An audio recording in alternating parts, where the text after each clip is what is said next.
next thing is wild beasts. The wild beast is actually a very interesting punishment because Hashem literally brought all of the most dangerous animals in the world, including the polar bear, the Bengal tiger, the wolves, animals that in natural way cannot exist in Egypt.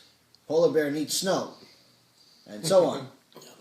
And he brought all of these animals with their habitat, with their surroundings with them. So the polar bear came with the ice.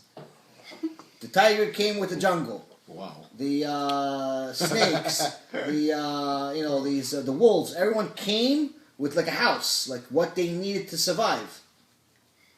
And they went only against the Egyptians. This particular plague showed, and also the next couple of them showed Paro that not only is Hashem in control of the world, but he's in specific control of what's going on in every single moment. He's not that he just created the world, because he's showing them that unlike everything else, he can see that there's a Jew walking around. Tiger is his pet. Next thing you know, an Egyptian walks around and he attacks him. So they're only attacking the Egyptians. They're not attacking the Jews.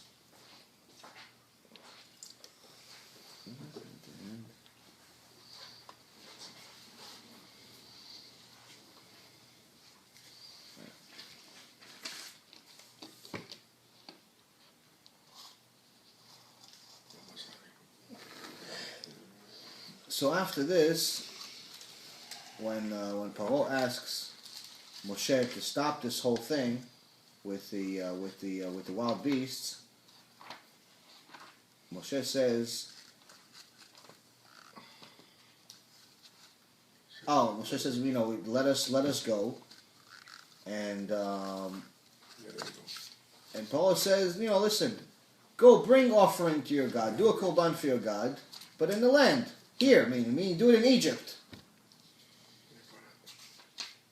And Moshe says, no, it's not proper for us to do it here. So what was the argument behind Paro? Paro was telling him, listen, you're saying your God is everywhere. Your God is in the heaven, earth, he's in Israel, he's here, he's in Jamaica, he's everywhere. So what do you need to go into the desert to do a korban for him? Do it here. This is what we call Naval Birshut Torah. This is someone that is using, in essence, Torah knowledge, Torah facts, to make a sin, to make an excuse for them, for their way to live. Mm-hmm. So it's like someone that's not really looking to do tshuva, someone that's not really looking for the truth. It's someone that's looking for excuses. It's someone that will study Gemara or will study Shulchan Aruch Halacha to find a way of how to get around the system. That's what Naval Birshut Torah is.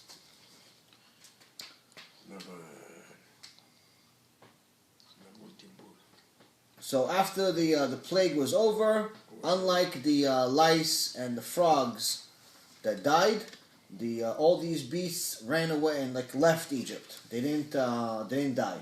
Why? Because Hashem wanted to make sure that the Egyptians don't benefit out of these animals in any way. Because if the animals died, they could use their leather, they could use their skin to sell it. So Hashem didn't want them to benefit in any way. And he cut the whole time short. He let them go. There's only 7 plagues in this parasha. We're up to number 5. What was the midah on that one? The measure for measure. Oh, the measure for measure. The Egyptians had also a zoo of animals, and one of the things they would do for fun is throw Jews into the zoo with the lions to see what would happen, and watch the Jews get killed. So Hashem says, okay, you like to throw my children into the zoo, into the cage with the lion? Okay, I'm going to send the lion to your house.